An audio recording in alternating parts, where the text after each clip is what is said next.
Engine will be a game changer और flexi engine Toyota ने design कर दिया आ रहा है। जो नितिन गडकरी जी की गाड़ी है सर, वो ग्रीन हाइड्रोजन पे चलती है, दिल्ली में चलती है।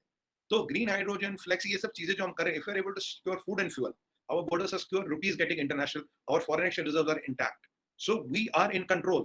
मतलब ऐसा नहीं कि हमें पता नहीं क्या हो रहा है, बस हाँ, जब जहाँ सड़क खुली है तो थोड़ा एक्सीलेटर छोड़ देते, जहाँ टाइट है थोड़ा खींच देते, बट गाड़ी पे पूरा में बैठ जाएगा, क्योंकि अभी हमें $5 बिलियन देने हैं लोन के, और अभी तक उसका कोई कमिटमेंट हमारे पास नहीं है।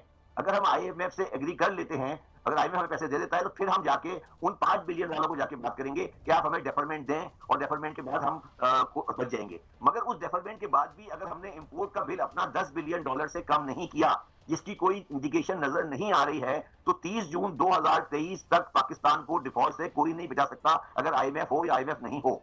आप डॉलर को सिर्फ तब थाम सकते हैं कि अगर आपके पास इतने रिजर्व्स होते, जैसे इंडिया कह रहा है कि हम 100 अरब डॉलर मार्केट में डालने को तैयार हैं अपने रुपए को डिफेंड करने। हमारे पास तो 2 रुपए नहीं है कि अपने जो वाजिबात हैं वो पूरे करें।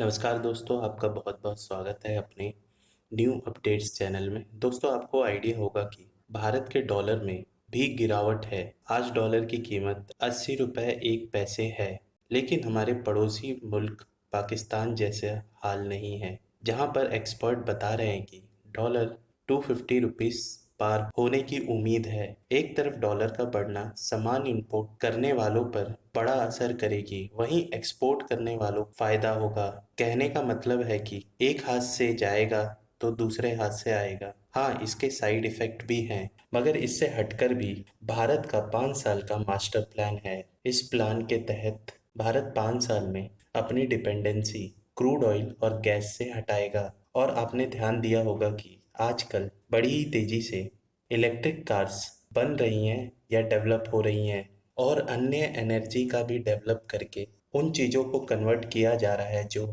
गैस और क्रूड ऑयल पे चलती थी। दूसरी तरफ भारत ने हाइड्रोजन लिक्विड पर चलने वाली कार बना ली है, जिसे हमारे minister of road transportation and highway Nitin Gadkari ji use कर रहे हैं। ये सब सुनकर पाकिस्तान को धक्का लगा। यहाँ हम गड्ढे में गिर रहे हैं और भारत अलग ही दुनिया में जाने की तैयारी कर रहा है। चलिए दोस्तों, वीडियो शुरू करते हैं और अपना सपोर्ट बनाए रखें। इंडियन रुपया जो है वो 25% जो है वो उसमें कमी आई है 2014 से सिंस 20। और ये मैं नहीं कह रहा, ये रिजर्व बैंक ऑफ इंडिया की रिपोर्ट है। सही कहा आपको याद होगा, मैंने आपके किसी और के शो पे एक दिन कहा था, मैकेंजी की स्टडी है, ये 5 साल पहले करीब आई थी।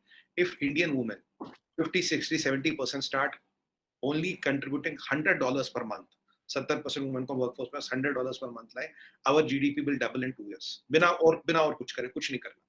तो हैरत अंगेज करने वाली बात, हमारे नितिन गडकरी साहब ने अनाउंस किया 5 साल बाद न इंडिया में कोई पेट्रोल यूज करेगा न डीजल यूज करेगा। ग्रीन हाइड्रोजन की टेक्नोलॉजी चीमा साहब हमने सेट कर दी है। 70 रुपए में 1 लीटर है, 1 किलो, जो भी उसका वैल्यू अब निकलेगा, लिक्विड होगा, गैस होगा, मुझे नहीं पता, मैं लीटर मान लेता हूँ। 70 रुपए में 1 लीटर ग्रीन हाइड्रोजन बनेगा। आपको पता है एवरेज कितनी देगा? 400 किलोमीटर। 70 रुपए में 1 लीटर लिक्विड हाइड्रोजन यहां बनेगा, कोई क्रूड वूड नहीं चाहिए, एवरेज देगा 400 किलोमीटर। और इथेनॉल ब्लेंडिंग हमने 10% कर दी है, अब हम 20% इथेनॉल ब्लेंडिंग कर रहे हैं। और अब एक इंजन हम जो टोयोटा का ऑलरेडी आ गया सर, फ्लेक्सी इंजन, जो 100% इथेनॉल पे भी चलेगा। So ethanol, green hydrogen and LNG और ये मिल के जो हमारा 3 फ्यूल्स का कॉम्बिनेशन बना रहे हैं। So the prediction is next 5 years the second biggest energy importer on the global sphere will be out of the energy import business. So we are talking of a lot of changes which are happening in the world and at a major level. तो अगर ये Russian यूक्रेनी conflict नहीं रुका और बहुत जल्दी नहीं रुका, world is bound to go in recession. ये मैं प्रेडिक्ट कर चुका आपके चैनल के पहले दिन से, क्योंकि मैंने ये हमें कि ये जो इंडियन रुपी की जो वैल्यू कम हुई है 25%, इसकी क्या वजह है? दुनिया में तो ये आ रहा है कि इंडियन इकोनॉमी बड़ी ऊपर जा रही है, जिसे आप कह लें कि और जी जबरदस्त है। लेकिन ये लग रहा है कि जो स्टैटिस्टिक्स आए हैं, और मैं देख रहा था कि जो फाइनेंस मिनिस्टर निर्मला साहब हैं, उन्होंने भी लोकसभा में बहुत सारे इंडिकेटर्स डिस्कस किए हैं। तो आप क्या समझते हैं बेसिकली ये क्या है? इंडियन रुपी क्यों नीचे आ रहा है? क्या इकोनॉमी में कोई प्रॉब्लम है? ऊपर खबरें, हेडलाइंस बहुत अच्छी बन रही हैं, I2U2 हो गया, क्वाड हो गया, लेकिन अंदर कोई मिसाइल चल रहे हैं, अंदर कोई निज़ाम खोखला तो नहीं है हमारी तरह? आज देखिए, पहले हमारी ट्रेनें चलती थी डीजल पे, और मैं आपको बताऊं 10% इथेनॉल ब्लेंड करके हमने कितना पैसा बचाया। We have saved $3 billion that day. अगर हम इसको 20% कर देंगे, जो हमारा पूरा प्लान हो जाएगा 3 महीने में, will save another $3 to 4 billion. We have saved $7 billion just by ethanol blending. Flexi सबसे पहले जो इकोनॉमिक पैरामीटर्स होते हैं, पहले आपको इकोनॉमी का तर्ज समझना पड़ेगा। We are export oriented economy, we are not import oriented economy. पहली बात, अगर मैं लास्ट ईयर का करीब एक्सपोर्ट देखूं, हमारा करीब $550 बिलियन का, इंपोर्ट था $55 बिलियन का, अब की बार बढ़ के $72 बिलियन हुआ है इस साल, जो उम्मीद है हुआ है। तो एक्सपोर्ट्स और बढ़ेंगे, राइट। तो पहली बात, तो अगर रुपया यहाँ गिरता है, इट हेल्प्स एक्सपोर्ट्स।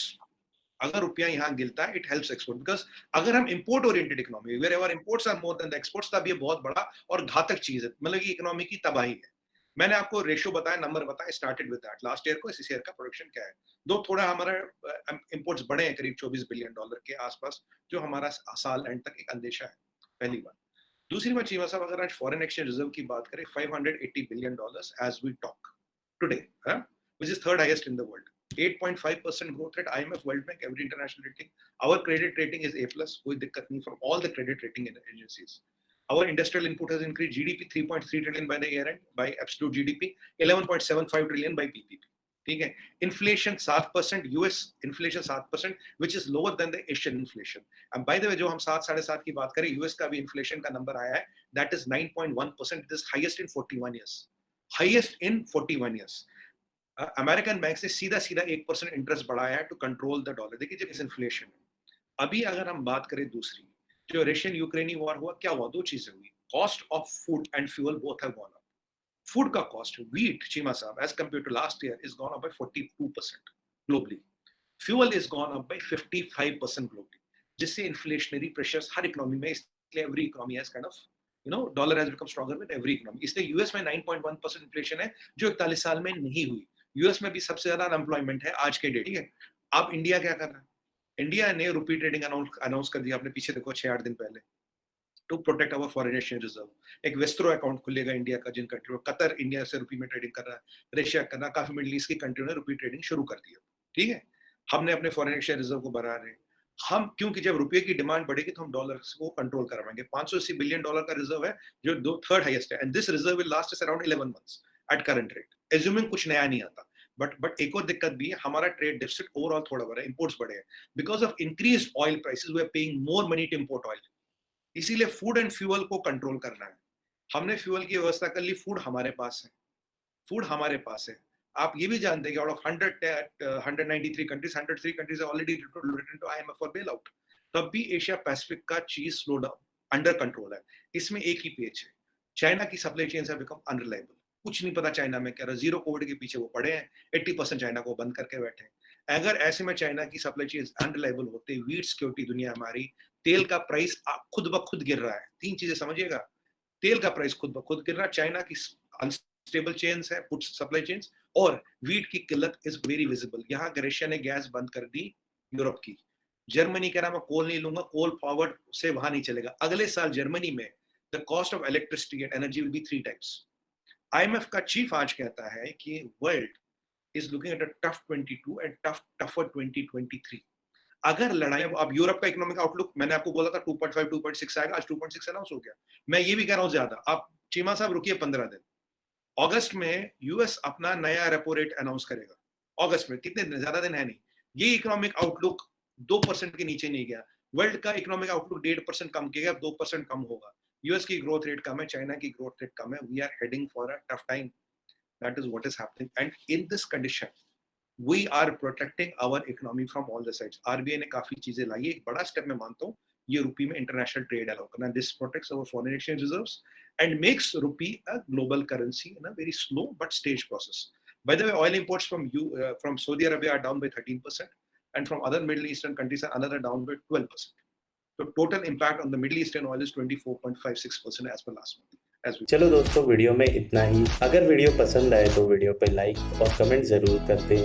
साथ ही साथ इस चैनल पे नए हैं तो चैनल को सब्सक्राइब कर लें और नोटिफिकेशन बेल भी दबा दें, जिससे हमारी नई वीडियो आपको मिलती रहेंगी। जय हिंद, जय भारत।